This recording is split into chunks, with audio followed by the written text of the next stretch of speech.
আমরা শুকরিয়া আদায় করছি আলহামদুলিল্লাহ।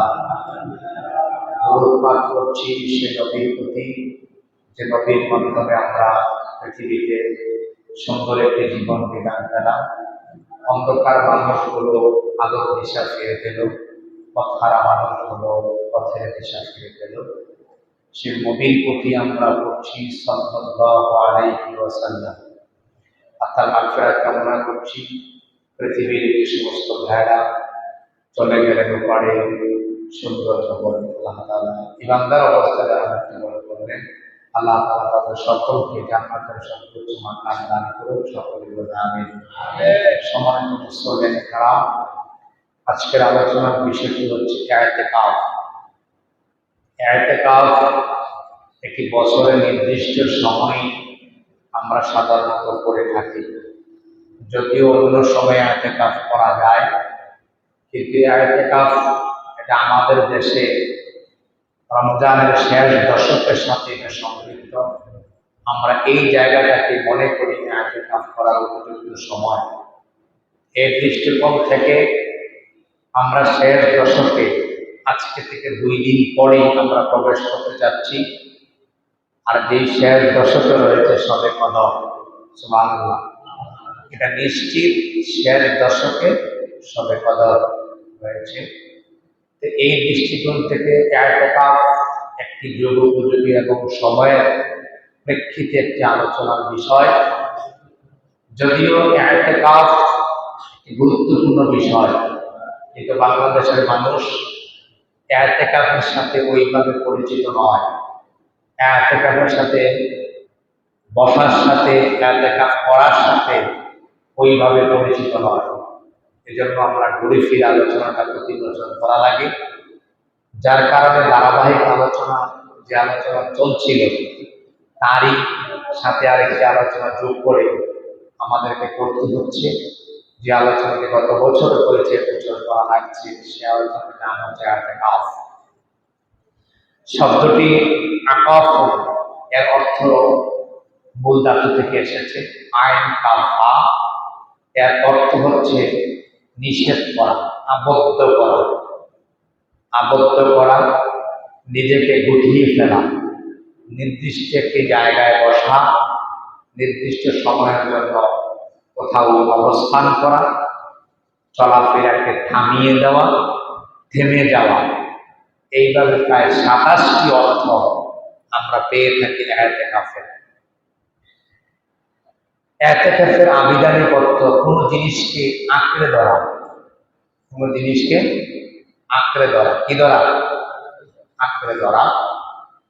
এবং এর উপর নিজের সত্তা ও আত্মাকে আটকে রাখা। নির্দিষ্ট একটা সময়ে নিজের ভিতরে যে আত্মাটা রয়েছে, নিজের ভিতরে যে সত্তাটা রয়েছে, যেটা আমাকে পৃথিবী থেকে ঘুরায়, ওটাকে আটকে দেওয়া। সুবহানাল্লাহ। আটকানোর ক্ষমতাটা বোঝা গেল আপনার হাতে, আমার হাতে। এখন আমি ইচ্ছা করলে এটাকে আটকাইতে পারি, ইচ্ছা করলে এটাকে ছেড়ে দিতে পারি। পারিভাষিক অর্থ আল্লাহ নৈকট্য লাভের উদ্দেশ্যে। কার নৈকট্য লাভের? বলেন কার? আল্লাহর নৈকট্য লাভের উদ্দেশ্যে মসজিদে বাস অথবা অবস্থান করার নাম হচ্ছে ইতিকাফ। কার নৈকট্য লাভ করতে হবে? পৃথিবীর কাউকে দেখানোর জন্য নয়, পৃথিবীর কাউকে শোনানোর জন্য নয়, পৃথিবীর কাউকে খুশি করার জন্য নয়।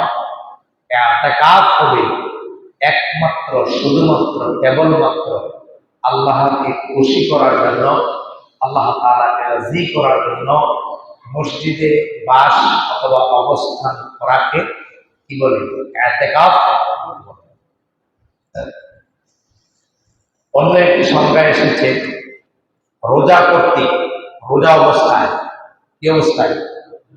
রোজা অবস্থায় কোন জামি মসজিদে ইতিকাফের নিয়ত সহকারে অবস্থান করা।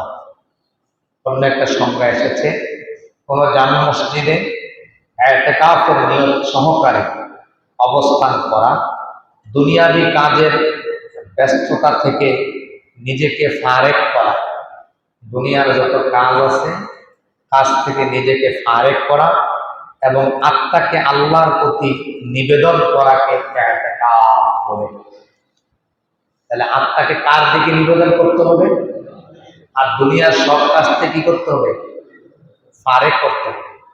আপনি সারাটা বছর কাজ করেছেন, এই 10টা দিন কাজ থেকে নিজেকে গুছিয়ে মসজিদে 10 দিনের জন্য আসা এবং বসে রোজা অবস্থায় অবস্থান করার নাম হচ্ছে ইতিকাফ। সুবহানাল্লাহ। সূরা বাকারার 125 নম্বর আয়াতে আল্লাহ তাআলা বলছেন, ওয়াহিদনা ইলা ইব্রাহিমা ওয়া ইসমাঈলা আন তাহহিরা বাইতি লিত-তাইফিনা ওয়াল আকিফিনা ওয়া রুক্কাইস সুজুদ। আল্লাহ তাআলা বলেন, আর আমি ইব্রাহিম ও ইসমাইলকে, কাকে? ইব্রাহিম ইসমাইল। ইব্রাহিম হচ্ছে আব্বা আর ইসমাইল হচ্ছে ছেলে। বাবা এবং ছেলে দুজনকে আমার গৃহ অর্থাৎ কাবাগর, কি ঘর? কথা কেন কি ঘর? আমার গৃহ কাবাগরকে তাওয়াফকারীদের, ইতিকাফকারী এবং রুকুকারী সিজদাকারীর জন্য পাক পবিত্র রাখতে বলি। সুবহানাল্লাহ। আল্লাহ বলেন, আমি আমার ইব্রাহিম এবং ইসমাইলকে বলেছিলাম, তোমরা আমার গৃহকে, আমার ঘরকে তাওয়াফকারী, ইতিকাফকারী এবং রুকুকারী সিজদাকারীদের জন্য আমার ঘরকে তোমরা পবিত্র রাখো। সুবহানাল্লাহ। তাহলে এখান থেকে বোঝা গেল এই ইতিকাফের কথা কোরআনুল কারীম আল্লাহ তাআলা সূরা বাকারার 125 নম্বর আয়াতে বলেছেন, যেটা স্পেশাল দুইজন নবীকে আল্লাহ তাআলা দায়িত্ব দিলেন, তোমরা আমার গৃহটাকে কি করো? পবিত্র রাখো। এখানে ইতিকাফকারীরা আসবে, এখানে যারা রুকু করে তারা আসবে, যারা সাজদা করে তারা আসবে এবং যারা আমার জন্য পাগল পাড়া তারা আসবে, তাদের জন্য তোমরা জায়গাটা কি রাখো? পবিত্র। ইতিকাফের প্রকারভেদ। ইতিকাফ সাধারণত 3 প্রকার। কয় প্রকার? অনেকে মনে মনে ভাবতেছে আমরা তো ইতিকাফ বইতাম না, ভুলে লাভ কি?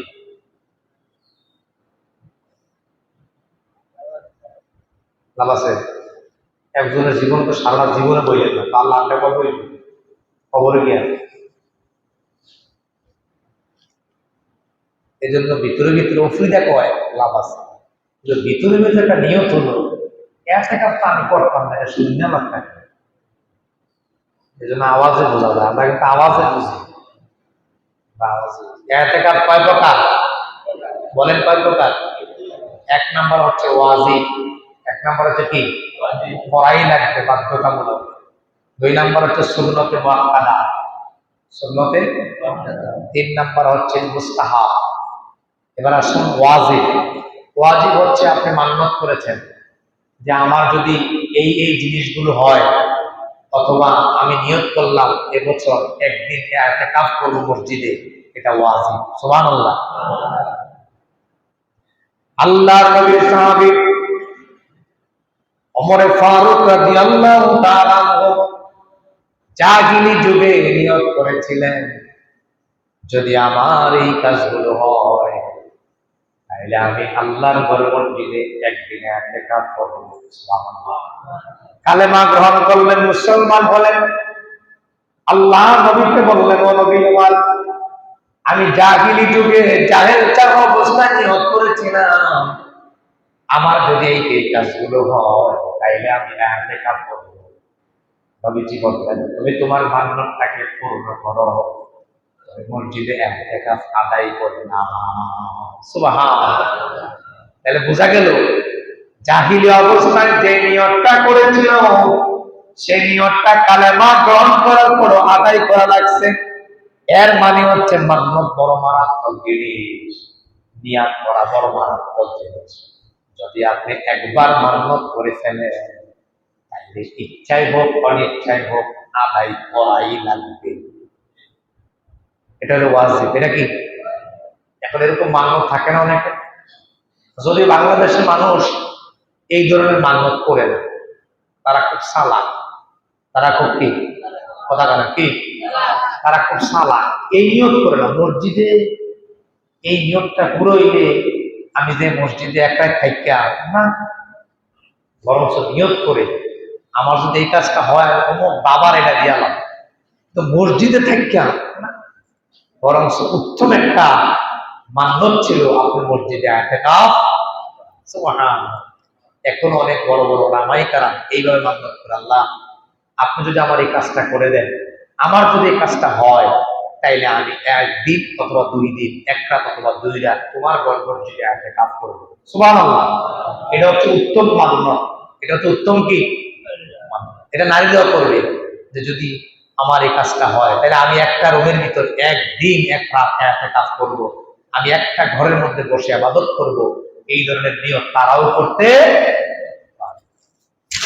তাহলে এর জন্য বোঝা গেল, এখান থেকে আমরা যে জিনিসটা বুঝলাম সেটা হচ্ছে যে ইতিকাফ ওয়াজিব হচ্ছে তখন যখন আপনি কি করবেন, মান্যত করবেন। এজন্য মনে রাখা দরকার, মান্যতকে যদি পরিপূর্ণ করতে চান, ভালো মান্যত করতে চান, তাইলে আপনি ইতিকাফের মান্যত করুন, তাইলে সওয়াবও পাবেন, বিনিময়ে আল্লাহ তাআলা আশাও পূরণ করে দিবেন। বলেন সুবহানাল্লাহ। 2 নম্বরে হচ্ছে সুন্নত মুআক্কাদা। রমজানের শেষ দশকে, 6 দশকে, শেষ দশকে ইতিকাফ করা সুন্নতে মুআক্কাদা। সুবহানাল্লাহ। এটা যদি কেউ না করে, তাহলে আপনি সহ গুনাহগার, আমি সহ গুনাহগার।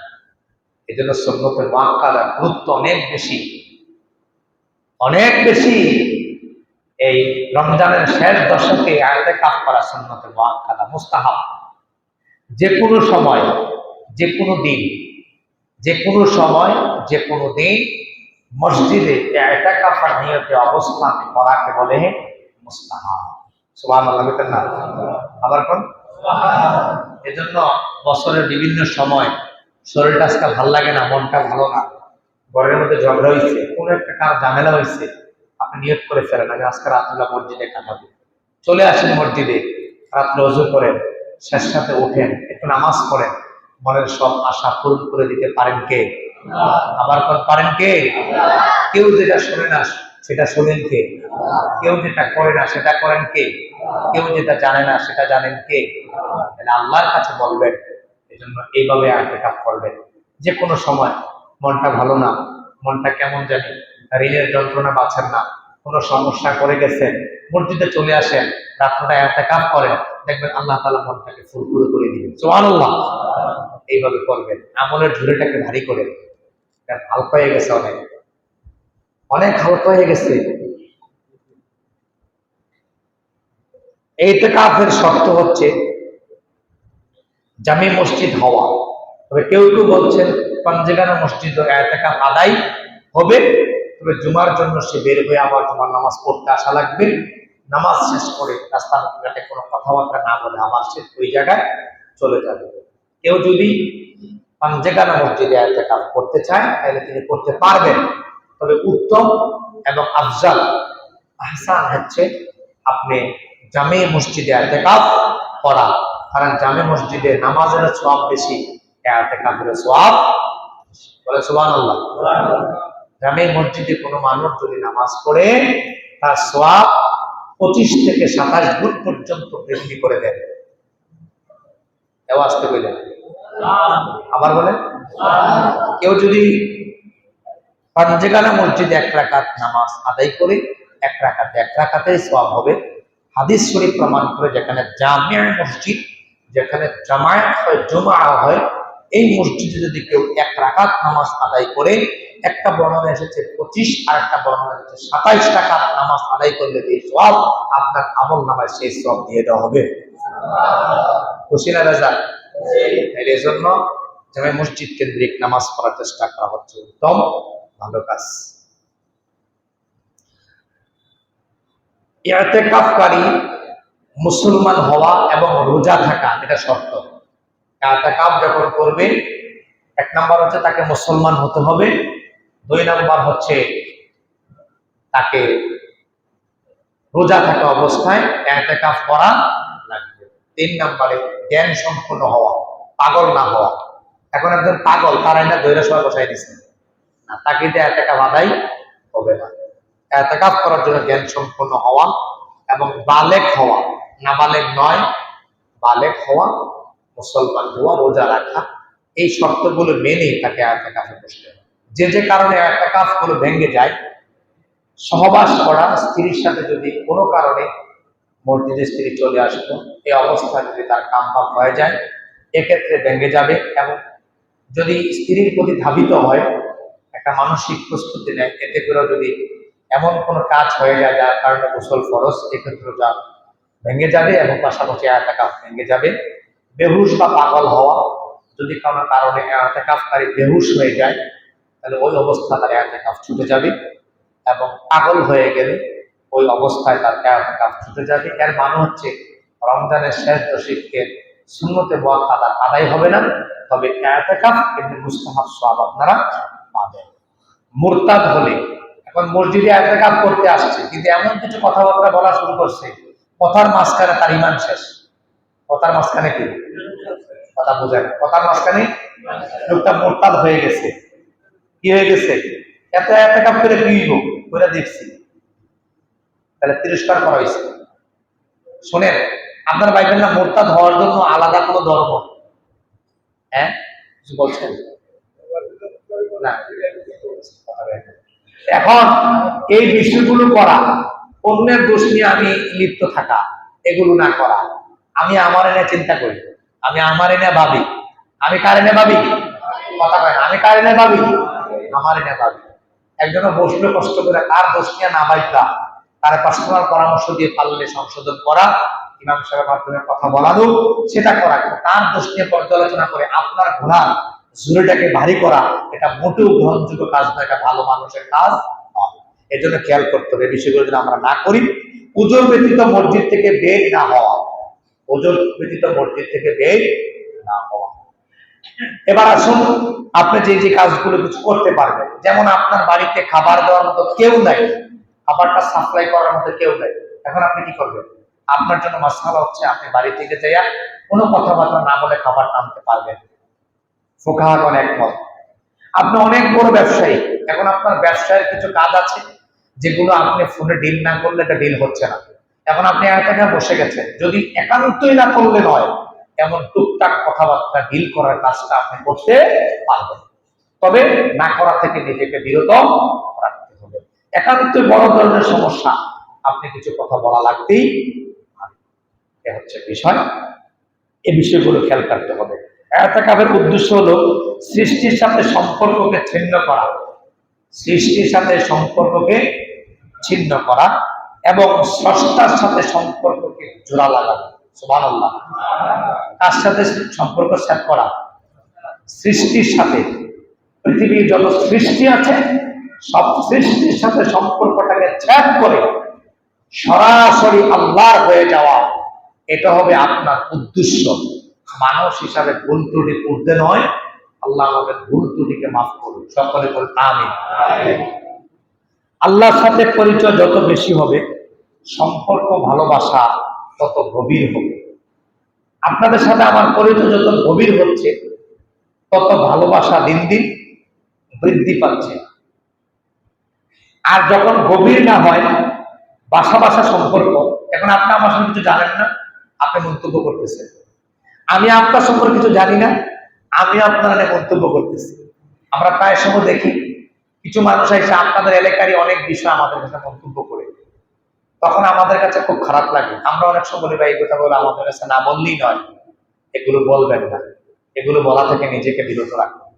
এখন আপনি এই কাজগুলো করা যত গভীর হবে, তত সম্পর্ক ভালোবাসা তত বৃদ্ধি। এই জন্য আমাদেরকে একে অপরের সাথে গভীরতা বাড়াতে হবে। একজন ভাই সম্পর্কে আমি কিছুই জানি না, তার সাথে আমার সম্পর্কটা কি করতে হবে? বৃদ্ধি করতে হবে। তাইলে আমি তার সম্পর্কে জানবো, জানার কারণে এখন মন্তব্য করার ক্ষেত্রে আমি চিন্তা করবো, আসলে তো লোকটা এমন না, তার সাথে মনে আমার মন্তব্য করাটা কি হচ্ছে না ঠিক।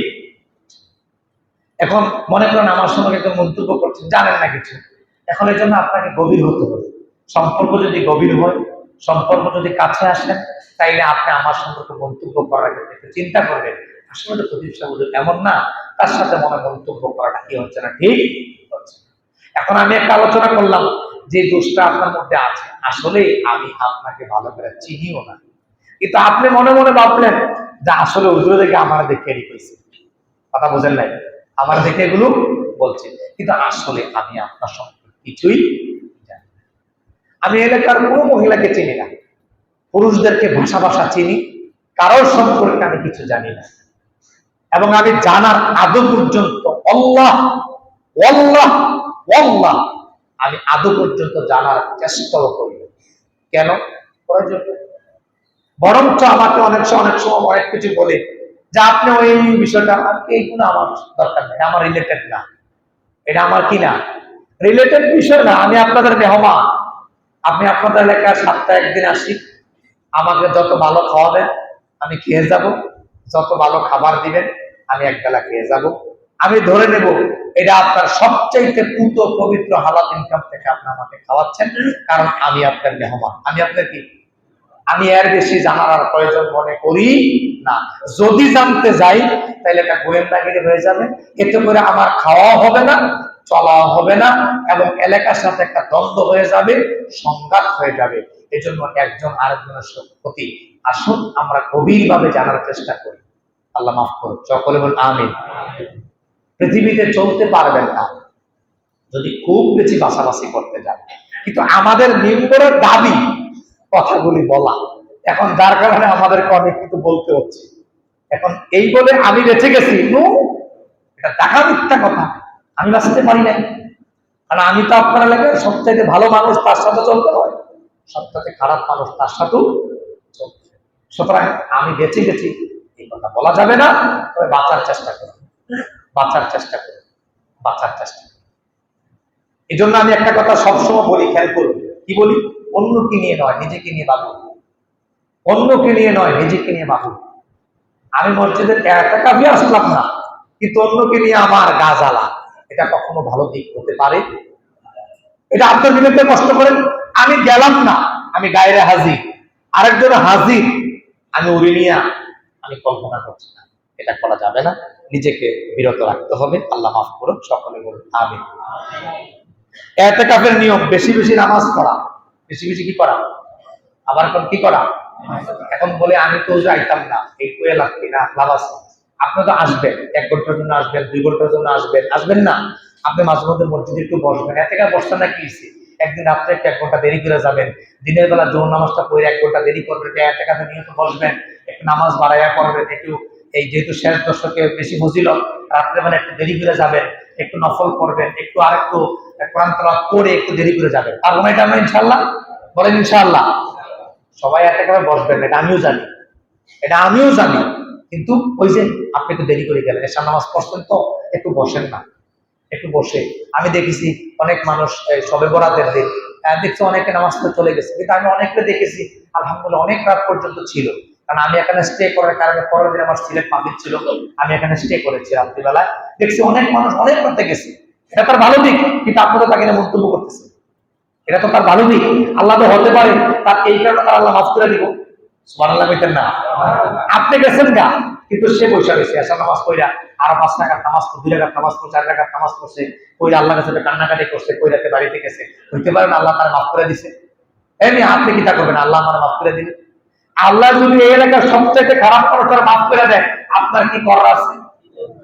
কথা কেন, আপনার কি কোন করার আছে? তাইলে আপনি উল্টে ব্যস্ত হচ্ছেন কেন? ব্যস্ত নয়, অধ্যয়ন করা, তাফসীর পড়া, তাফসীর পাঠ করা, তারপর ইসলামী সাহিত্য পড়া, এগুলো পাঠ করা, বেহুদার কথা না বলা। যারা আমরা এর কাছে বসে মোবাইল ইউজ করি, এক্সেস কথা না বলা, একেবারেই একান্ত জরুরি কোনো ফোন আসলে এটাকে রিসিভ করে ইয়েস অর নট উত্তর দিয়ে রেখে দেওয়া, অতিরিক্ত কথা না বলা, থেকে নিজেকে বিরত রাখা। যদি না এনে মোবাইলটাকে সারা যায়, তাহলে মোবাইলটাকে এর কাছে না, এটা হচ্ছে উত্তর। তাহলে একেবারে ডিসকানেক্টেড, আপনার সাথে কারো কোনো সম্পর্ক নাই। যদি কোনো কারণে আনতেই হয় যে আপনি অনেক এমন লোক যে আপনার অনেক ফোন চলে আসবে, যেটা আপনাকে ছাড়া ডিল করতে কেউ পারবে না, তখন এই ক্ষেত্রে মুফাসসিরিন কেরাম বা ফুকাহাগণ বলছেন আপনাকে মোবাইল আনতে পারবেন, তবে যতটুকু প্রয়োজন অতটুকুই কথা বলতে পারবেন, এর বাহিরে নয়। ব্যক্তি ভালো জানে তার কোন ফোনটা জরুরি, কোনটা বেশি জরুরি নয়। এই জন্য ব্যক্তির উপর আমরা এই বিষয়টাকে ছেড়ে দিতে হবে, এই নিয়ে আমরা সমালোচনা না করি, ঝগড়া গালমন্দ না করা, ঝগড়া না করা। আমরা দেখি বিভিন্ন জায়গায় এতেকাফে বসেই ঝগড়া করে, এতেকাফে বসেই কি করে, সবাই এখন কি করে, এটা বিশ্বাস হয় না। আমরা এলাকায় এক নিয়ে দুইজন মিলে ঝগড়া লাগছে বাইরে, এতে মসজিদ থেকে করতেছে রে এতেকাফে বইয়ে লাইছি রে, তাহলে বুঝ দিলে যে মজাটা, যদি বাড়িয়ে আইরে বুঝবি খেলাটা, কথা বুঝেন নাই, মানে এতেকাফে বসে থেকে তার এই অবস্থা। এবং আমার বাড়ির পাশে একটা মসজিদ এমন হয়েছে, এতেকাফে বসছে, ওই যে ঠোকাটোকে লাগতে লাগতে কথা কাটাকাটি হয়েছে, পরের বছর আবার মসজিদে তুলে দিচ্ছে, নাউজুবিল্লাহ বলছেন না। এটা আমার বাড়ির পাশে, দূরে বলছে না, আমার বাড়ির পাশে ঝগড়া লাগছে মসজিদ উদ্দাইসা, ঝগড়া লাগ দিয়া ওই থাকালো কিনে জানেননি, উত্তর দিয়া দক্ষিণ দিয়া, কোন দিয়া কথা উত্তরা, কেউ কেউ দক্ষিণে কেউ কেউ উত্তরে, ঝগড়া করতে করতে পরে দুইজনে বাঘ বিধানটা কইরা এবার মসজিদ ফালাইয়া পরে এই নিয়ে চলে গেছেন। পরের বছর হয়ে গেছে যাওয়ার সময়, আমি আগামী বছর নিজে মসজিদ করতে এতেকাফ করে নাহলে করতাম না, নাউজুবিল্লাহ কইতেন না। ও মিয়া, আপনি যে মানুষ এনে ভাবেন দেখছেন মনের অবস্থাটা, কিন্তু যে ধৈর্য ধরে রইল আল্লাহ তো তারে মাফ করে দিচ্ছে, এমন হইতে পারে। আর যে ঝগড়াটা করে বাড়াইছে তার আল্লাহ কি করছে, কথা কয় না, এমন কাজ করে গেছে 10 বছর 15 বছর পরে আমি আজকে কথাটা বলতে বাধ্য হয়েছি, তাহলে চির ইতিহাস করে দিলেন আল্লাহ। এজন্য কথাবার্তা লাগাম দেন, কথাবার্তা লাগাম দেন।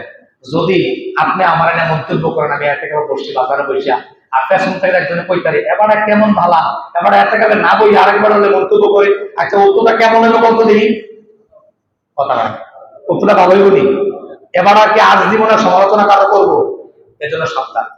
আমি নরম ভাষায় কথা বলছি, গত যুগে অনেক শক্ত কথা বলে ফেলেছি, এই জন্য একটু নরম কথা বলি, আপনারা রাগ করবেন, প্রত্যেক জন্য হুজুর আমাদেরকে দরকার, আজকে একটু নরম করে কই, এই জন্য কইলেন না, আপনি করেন না আরেকজনের কেন পাবেন, লিমা তাকুলুনা মা লা তাফআলুন, এটা কোরআনের আয়াত।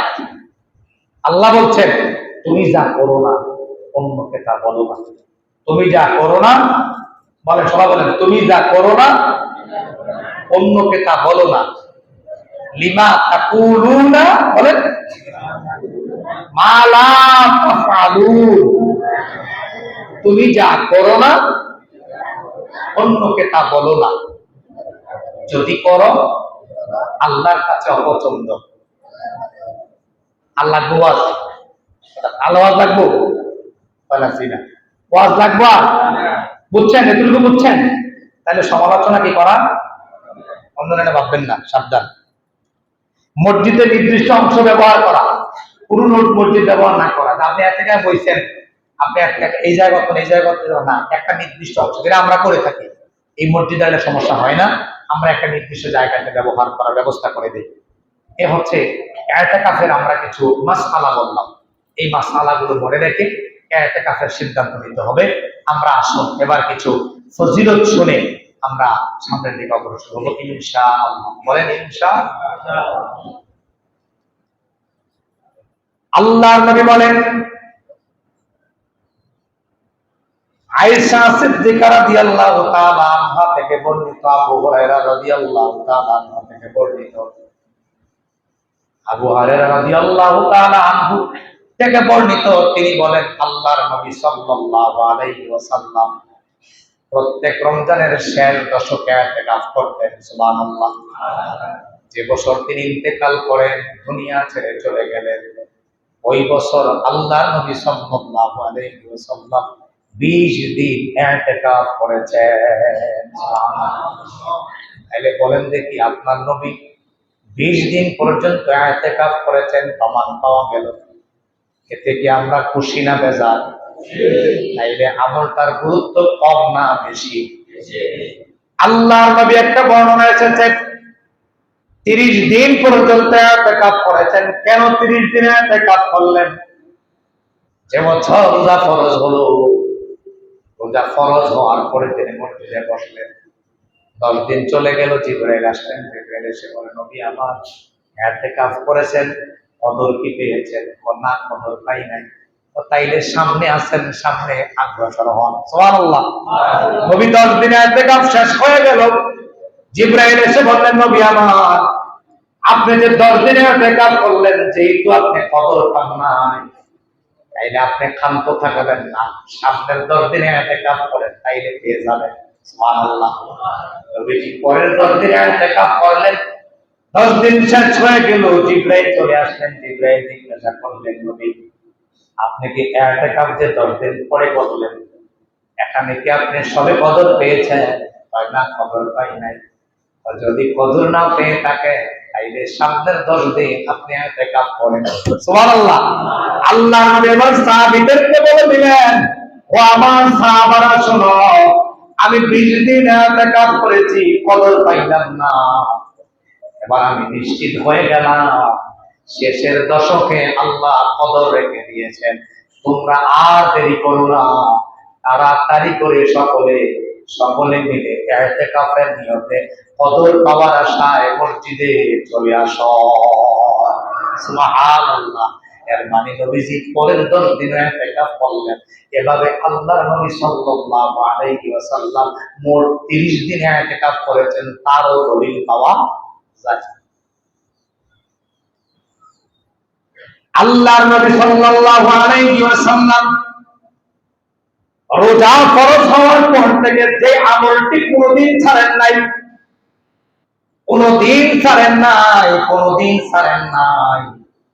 সেই আমলের নাম হচ্ছে ইতিকাফ। আল্লাহর নবী সাল্লাল্লাহু আলাইহি ওয়াসাল্লাম মৃত্যুর আগ পর্যন্ত ইতিকাফ কখনো ছাড়েন নাই। সুবহানাল্লাহ। আর 1 বছর ছাড়িয়েছিলেন। 1 বছর কেন ছাড়লেন তাও শোনো।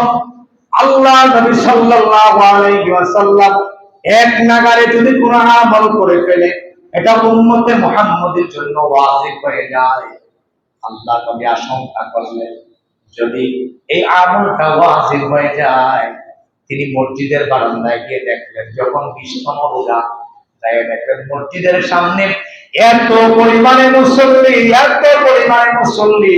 সকলে গাট্টি বস্তা নিয়া, কাপড় চোপড় নিয়ে মসজিদের বারান্দায় চলে এসেছে। নবী দৃশ্যটা দেখে ভয় পেয়ে গেলেন, যদি আমার উম্মতের উপরে ওয়াজিব হয়ে যায়, তাইলে বড় কষ্ট হয়ে যাবে। তাই আল্লাহ নবী বললেন, এই বছর আমি ইতিকাফ করব না। আল্লাহু আকবার। এই বছর ছাড়লেন, তবে শাওয়াল মাসে তার কাজা আদায় করে নিলেন। সুবহানাল্লাহ। এর মানে হচ্ছে নবীজি জীবনে কোনোদিন ওই রোজা ফরজ হওয়ার পর থেকে মৃত্যু পর্যন্ত, ওফাত পর্যন্ত কোনোদিন ইতিকাফ ছাড়েন নাই, ইতিকাফ ছাড়েন। আর আমি এখনো ধরি নাই। আমার ভিতরে নবীর ভালোবাসা, আমি নবীকে বড় ভালোবাসি, নবীকে পছন্দ করি, নবীর কথাগুলো মেনে চলি। সেই নবী ইতিকাফ জীবনে ছাড়লেন না, আপনি ইতিকাফ এখনো ধরতেই পারবেন না।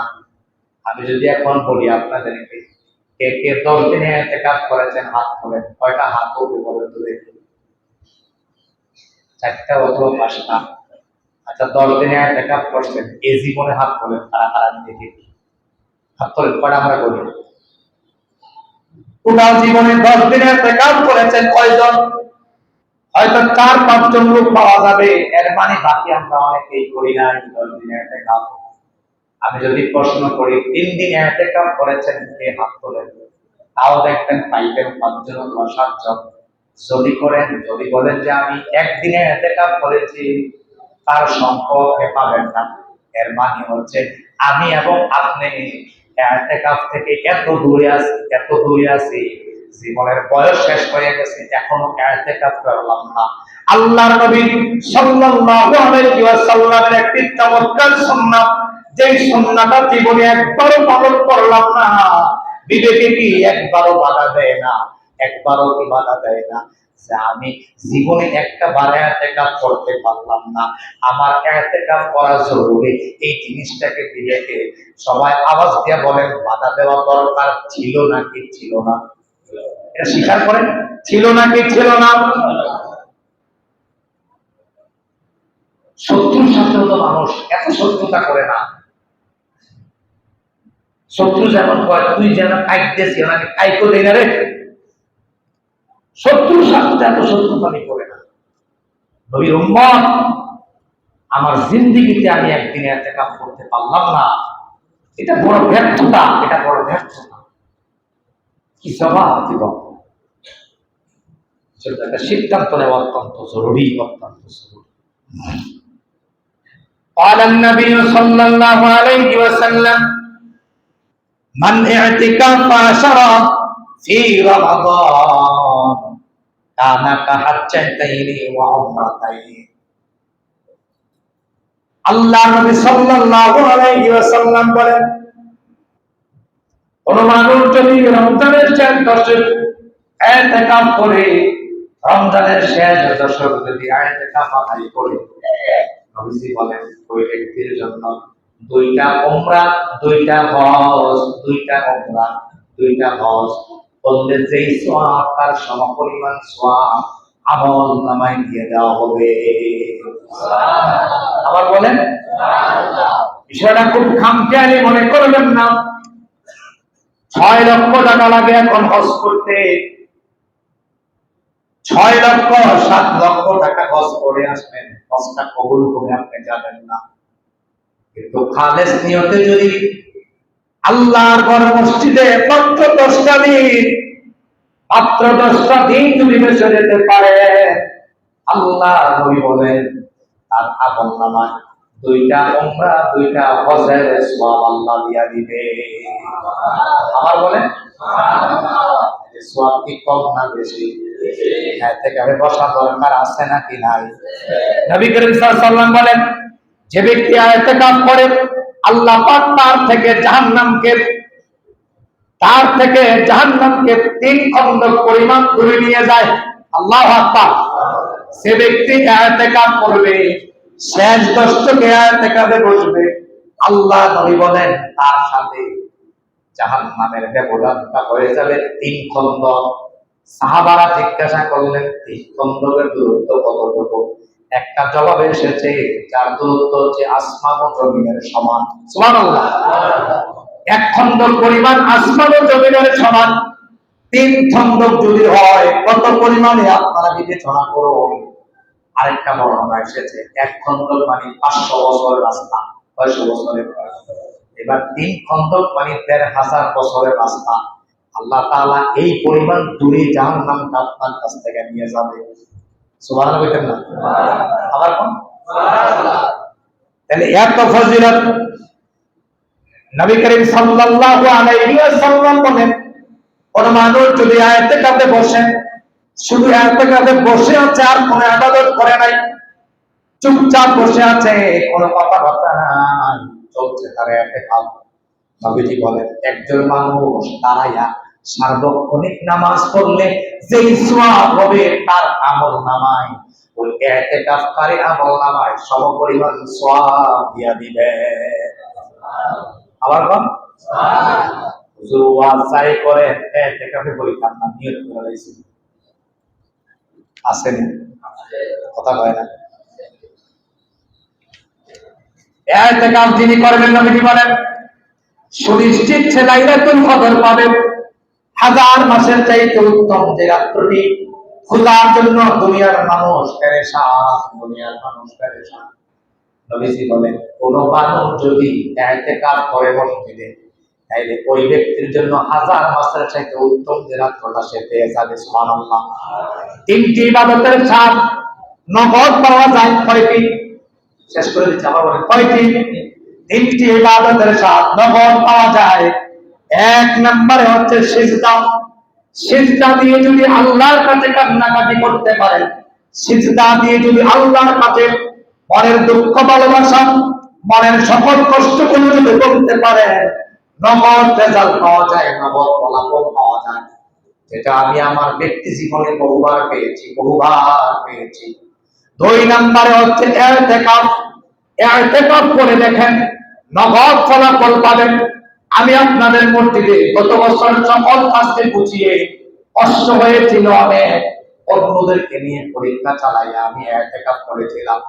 নগদ একটা ফলাফল আমি গত বছর পেয়েছি, এটা আমি বলবো না, তবে এটা নিশ্চিত থাকেন আমি মিম্বরে বসে মিথ্যা কথা বলছি না।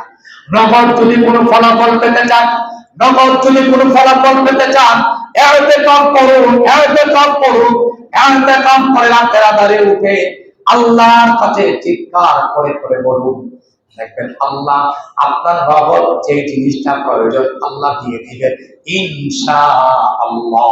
বলেন। 3 নাম্বার হচ্ছে আরাফাতের ময়দানে দোয়া। হাদিস সাহেবরা দুপুরের পর থেকে শুরু দোয়া করতেই থাকে।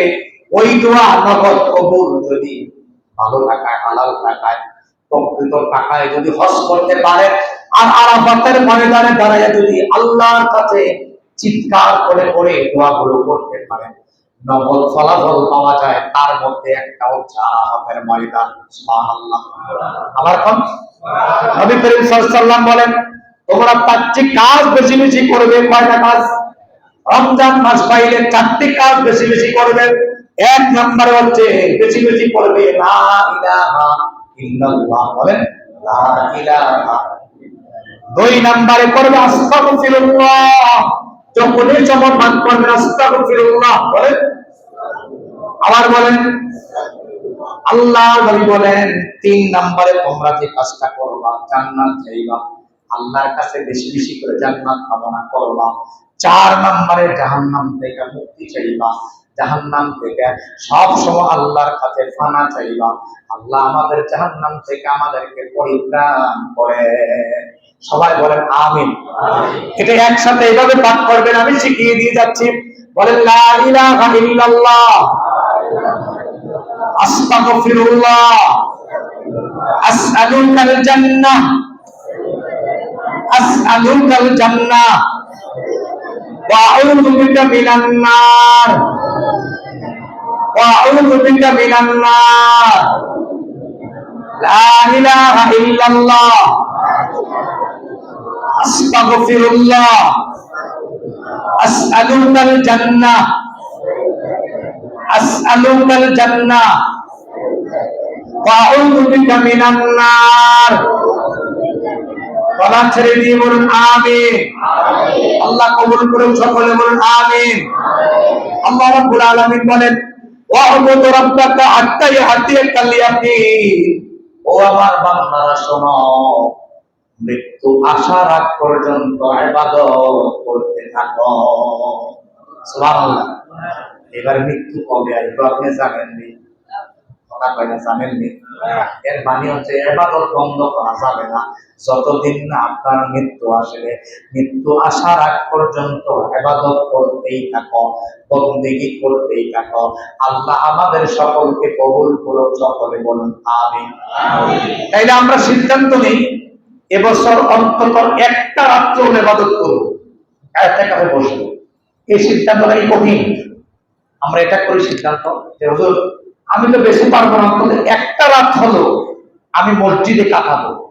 এটা পারবো না ইনশাআল্লাহ। এটা একটু দুর্বল, কি তো একটা পারতেন না। আমি এতক্ষণ যে ওয়াজ করলাম 3 ঘন্টা 4 ঘন্টা করে নোট করলাম, এটা কোনো ফায়দা আসবে না। এক রাত চাইছি, কয় রাত? বলেন ইনশাআল্লাহ। ইনশাআল্লাহ করেন না, পারেন না করেন, চেষ্টা করেন না। এক রাত, কয় রাত? এই রাতে কোনো কাজ করেন? রাতে কাজ করেন তো রাত থাকেন। যারা কাজের ভয় দিচ্ছেন তাহলে বাচ্চারই করেন। এমন তো সত্য কথা আবার কম লাগে, একটু করে আবার দেখে হুজুর একটা কথা কইলাম না, এমন তো সত্য কথা না কইবে না। আমার আজকে বলতেছে হুজুর কাজ কামের যা অবস্থা বলতাম না। আপনি রাত্রে না বলা তো মানে আপনি বাচ্চারই করেন। রাত্রে ঘুমান, ইবাদত করেন, শেষ রাতে একটু উঠেন, আবার একটু ঘুমান, ফজরের পরে কাজ শুরু করে দেন। এটা কি কঠিন? কথা বলেন, এটা কঠিন? একটা রাতের জন্য মনে মনে নিয়ত করেন যে আমি নিয়ত করলাম এক রাত। কয় রাত? সবাই বলেন আমিন। এবার একটু আগাই। এবার যারা একটু অবসর আছেন নিয়ত করেন হুজুর আমি 3টা রাত 3টা দিন, অর্থাৎ আমি 27 দিন যদি ঢুকে যাই 26 তারিখ দিবাগত রাতে চন্দ্র ওঠার পরে বের হব, এমন একটা সংখ্যা নিয়ত করেন মনে মনে যে আমাকে যদি আল্লাহ তাআলা সুস্থ রাখে, ভালো রাখে, তাহলে আমি শেষের 3 দিন অথবা 4 দিন ইতিকাফ করব। বলেন ইনশাআল্লাহ। আর কিছু ভাইয়েরা নিয়ত করেন আমি 10টা দিন ইতিকাফ করব। কয় দিন? আমি গত বছরে ইতিকাফ করেছিলাম আপনাদের এখানে, কিন্তু বছর মিলাতে গিয়ে, মাস মিলাতে গিয়ে, পরীক্ষার সময় মিলাতে গিয়ে আমার পরীক্ষা পড়েছে স্কুলের মাদ্রাসা 1 তারিখ থেকে, যেটা ইচ্ছা করলেও আমার পক্ষে হয়তো বা সম্ভব হচ্ছে না। কারণ আবার না হয় মাসের এমন এক জায়গাতে বা রোজার ঈদ পড়ছে, এখন এই সময় পরীক্ষা না নিলে স্টাফদেরকে বিদায় করা কঠিন হয়ে যাচ্ছে। তো সব মিলিয়ে এরপর আমি নিয়াত করেছি, আমি পরীক্ষা 3-4টা চালানোর পরেই আমি চলে আসবো ইনশাআল্লাহ। বলেন ইনশাআল্লাহ। কেন চলে আসবো? আমার একটু শুরুটা করে দিয়ে, প্রথম দিয়ে কালেকশন গুলো শেষ করে স্টাফদেরকে বিদায় করে দিয়ে, পরীক্ষাটা কাউকে একজন ইনসাস বানিয়ে দিয়ে আমি চলে আসার নিয়ত করেছি। অন্তত শেষের দিকে 4-5 দিন হলেও আমি ইতিকাফ করবো। এভাবে তো রাত্রে প্রায় থাকি এখানে, হয়তো শেষের 10 দিন রাত্রে থাকবো ইনশাআল্লাহ। তো আপনাদের সকলকে দাওয়াত করছি, আসুন আমরা ইতিকাফটাকে সুন্দরভাবে করি। সকলে বলুন আমিন। যারা নিয়ত করেছেন আপনারা নিয়ত করেন, নিয়ত রাখেন। রবিবার দিবাগত রাত্রে যখনই আসরের আজান দিবে আপনারা প্রস্তুতি নিয়ে সকলে মসজিদ প্রাণে চলে আসবেন। মাগরিবের আগেই আপনারা মসজিদে ঢুকে যাবেন। আমি তাদের নাম জানতে ইচ্ছুক না। যদি আপনারা বলেন হুজুর আমরা দেখতে চাই কারা আসবে, তাইলে আমরা হাত তোলা দেবো। কারণ আপনাদের মধ্যে একটা গ্রুপ আছেন, আমি মাইন্ড করেন না, আমি সত্য কথা বলি, এটা আমার অভ্যাস, আমার তবিয়ত। আপনার রাগ বলে আমার কোনো কিছু আসা যায় না, কারণ আমার কথা আমার রিপোর্ট থেকে বলাই লাগবে। অনেকে আছে হাত তোলা ঢুকে হেঁটে নি বলবো এটা কথা বলে কি কয় এতে নিবেদন টাকা পাও, মানে কইয়া তার এমন তুচ্ছ তাচ্ছল্য করে হেতার টাকা রুচি কথা বলে, হেতার টাকা রুচি কি? এর জন্য আমি হাত তুলতে চাই না। আপনার ইবাদত আপনার সাথে, আমার ইবাদত আমার সাথে। গোপনে কিছু করতে চান আপনি করেন, আমরা এটা বলতে চাচ্ছি না। আমি কষ্ট পেয়েছি গত বছর কিছু মানুষের আচরণের কারণে, কষ্ট পেয়েছি কিছু মানুষের আচরণের কারণে, যে মানুষ এত মন্তব্য করে অমুকে নিবেদন টাকা পাও, অমুকে নিবেদন টাকা পাও, খেতে নিবেদন টাকা পাও, মানে ভাষা কাকে বলে মুখটার কোনো লাগাম নাই। এর জন্য যে আসতে চায় আসল ওয়েলকাম, আপনাদের সকল ওয়েলকাম। আল্লাহ কবুল করুন, সকলে বলুন আমিন। 3 দিন 4 দিন 5 দিন 7 দিন 10 দিন, 1 রাত 2 রাত 1 দিন 2 দিন, যে যেমনে পারেন নিয়াত করেন 10 দিন। তবে হাতটির ধরে পাউটির ধরে অনুরোধ করি আপনাদের কাছে, আমি খতিব সাহেব হিসেবে অনুরোধ করে গেলাম, আপনার নিজস্ব মসজিদে, আমি বলছি না এখানে বসেন, আপনার নিজস্ব মসজিদে যেখানে আপনি সবসময় নামাজ পড়েন 5 ওয়াক্ত, ওই মসজিদে একটা রাত হলো আমি আপনাদের কাছে পাউল করে বলি, মন্তব্য না করে, সমালোচনা না করে, একটা রাত আপনি ইবাদত করেন, একটা রাত হলে ইবাদত করেন। সকল আমিন। এটা আপনার কাছে আমি অনুরোধ রাখলাম, জোর খরচ করলাম, আপনি জান্নাতে যান। বিশ্বাস করেন আমি কলিজা থেকে চাই আপনি জান্নাতে যান। আপনার প্রতি আমার কোনো রাগ নাই, কোনো ক্ষোভ নাই। আপনার ব্যক্তিগত তবিয়ত আমি কিচ্ছু জানি না, আপনার ব্যক্তিগত কাজগুলো আমি কিচ্ছু জানি না, আপনার ইনকামের খবর আমি জানি না। আমার এক বেলা খাওয়ার আমি এটাই জানি, এটাও যদি আমার অপরাধ হয় আমি প্রয়োজন এটাও বন্ধ করে দেব। আপনারা কি চান বন্ধ করে দেয়? কোন সবাই বলেন চান? আমি কালকে থেকে খাবো না। যদি আপনারা বলেন আমি আজকে থেকে সিদ্ধান্ত, আমি সেটাই খাবো না। এরপরে অনুরোধ করছি আপনারা আমাকে ভুল বুঝবেন না, আপনারা আমাকে ভুল বুঝবেন না। যদি সবাই চান, আমি কথা দিলাম পর্যায়ে আমি খাবো না। এরপরও আপনারা এই সমালোচনা বন্ধ করে দিয়ে আসুন, আল্লাহ ওয়ালা হই, নবী ওয়ালা হই, প্রেমিক হই, একা কাছে বসি, ইবাদত করি, বন্দেগী করি, আমলের চুরিটাকে ভারী করি, অন্য থেকে নিজেকে বাঁচাই, অন্য থেকে নিজেকে বাঁচাই, আমি আমার নিজেকে বাঁচাই। অন্যে কি করেছে আমি ঘুষ না খুঁজি, অন্যে কি করেছে আমি ঘুষ না খুঁজি। দিনের বেলা কাজ আছে, রাত্রে বসুন। রাত্রে যদি না বসেন আল্লাহর কাছে কি জবাবটা দিবেন, কি জবাবটা দিবেন, কি জবাবটা দিবেন? আমি কলিজা থেকে চাই আপনারা জান্নাতে যান, আমি কলিজা থেকে চাই আপনারা জান্নাতে যান, আমি কলিজা থেকে চাই আপনারা জান্নাতে যান। ওয়াল্লাহি ওয়াল্লাহি ওয়াল্লাহি আমার ভিতরে কোনো ধরনের কোনো খারাপ চিন্তা নাই, যে আপনার প্রতি আমার কোন ধরনের কোনো আমি নিচে দিয়া বা আমি পেছনে কোনো ধরনের আমার খারাপ চিন্তা নাই। আমি চাই ভিতর থেকে আপনারা সকলে জান্নাতি হন। সকলে বলুন আমিন। আমাকে মাফ করে দিয়ে, আমার প্রতি কোনো রাগ আল্লাহর হস্তে কেউ রাখেন না। আমি নিজে আমি এই দিনগুলোর কাছে দায়ী হয়ে গেছি, আমি কোরআনের কাছে দায়ী হয়ে গেছি, আমি হাদিসের কারণে আমি আটকে গেছি, নাইলে আমি কোনোদিন আপনাদের মনে কথা দিয়ে কষ্ট বলতাম না, কষ্ট দিয়ে কথা বলতাম না। আমি বিম্বটার কাছে আটকে গেছি। এখন আমাকে তহমত দিয়ে কি লাভ হবে? আমি দূরের মানুষ, আমাকে গালি দিয়ে কি লাভ হবে? আমাকে বিভিন্ন কথা বলে কি লাভ হবে? আমাকে রাজাকার, জামাত ইত্যাদি ইত্যাদি বলে কি লাভ হবে? আমি তো কোনো দলের ওয়াজ করি না, আমি তো কোনো দলের গান গাই না, আমি সবসময় কোরআন এবং সুন্নাহর কথাগুলো বলি, দলিল দেই, নাম্বার দেই, আমি মিম্বরের দাবি থেকে কথাগুলো বলি। আসুন আমরা সবাই জান্নাতি হই, কারণ আমি পাউলি দেন, আপনার পাউলি ধরে বলবো, আপনার হাত ধরে দেন, হাত ধরে বলবো, এরপর সমালোচনা করেন। আপনার পাউল উত্তরে বলি, আপনার মধ্যে আমার কোনো রাগ নাই, আপনি আমার গালমন্দ কইলেন না। আমি আপনাকে চিনি না, আমি আপনার সম্পর্কে জানি না, আমি জানার চিন্তাও করি না, আমি কোনোদিন বলিও না অমুক এই করে, অমুক এই সে, আমি এটা জানার চিন্তা করি না। নামাজটা শেষ হলে বরাবর রুমে যাই, রুম থেকে ঘুমাইয়া মন চাইলে বাজারে একটা চা খাই না, তাও খাই না, তাও নিয়ে পুরো চা, এটাও হয়তো খাবো না, কিন্তু এরপরে বলছি জান্নাতি হন, বলেন আমি। এই পরিবেশটা জান্নাতি বলে আমি সফল। আপনারা যদি ভালো মানুষ হন আমি সফল, আপনার সমালোচনা বন্ধ করেন আমি সফল। ইতিকাফকারীদেরকে সুস্বাগত, বলেন ইতিকাফকারীদেরকে সুস্বাগত। আল্লাহ কবুল করুন, মঞ্জুর করুন, আল্লাহ তাদের কুটিলতাগুলো দূর করে দিন, সহি নিয়ত করে ঢোকার তৌফিক দিন, সকলকে নিয়ত করার তৌফিক দিন, একটা রাত্র হলো ইতিকাফ করার তৌফিক দিন। সমালোচনা বন্ধ করুন, সমালোচনা বন্ধ করুন, সমালোচনা বন্ধ করুন। আসুন আমরা ইতিকাফকারীদেরকে খেদমত করি, একবেলা ইফতারি দিয়ে, একবেলা খাবার দিয়ে।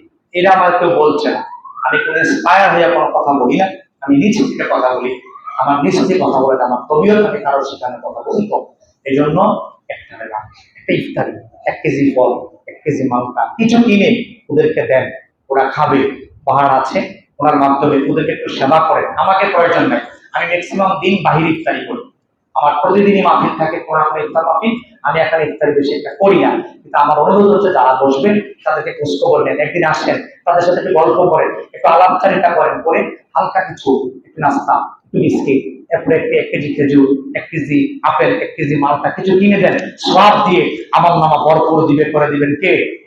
হতে পারে এটা উচিত আপনাকে আল্লাহ মাফ করে দিবে, বলেন আমি। এই যে আমল করে জান্নাতে যেতে পারবেন না, আমল করে জান্নাতে যেতে পারবেন না, শুধু জবানটা বন্ধ করেন আর আল্লাহ বিনা যতটুকু পারেন করেন, বাকিটা মাফ করার মালিক কে? সবাই বলেন আমি।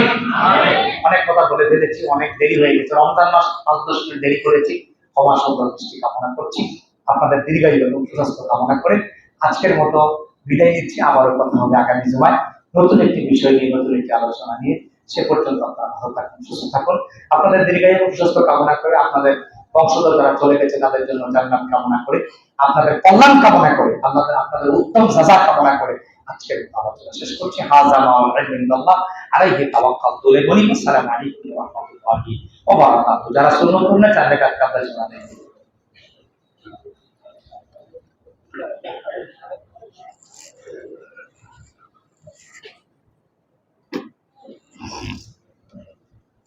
আমার একটা নাচ আগ্রানি করে জি।